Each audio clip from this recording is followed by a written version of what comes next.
Hey friends, if you encounter the issue where WhatsApp notifications are not showing on your Windows computer, then please watch this video. I will guide you to the solution. So open WhatsApp and then click on the settings symbol in the left corner.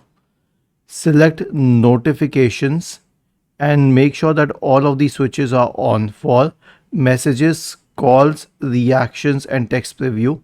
And if you want, you can also get it for media preview, though it's removed by default. Okay.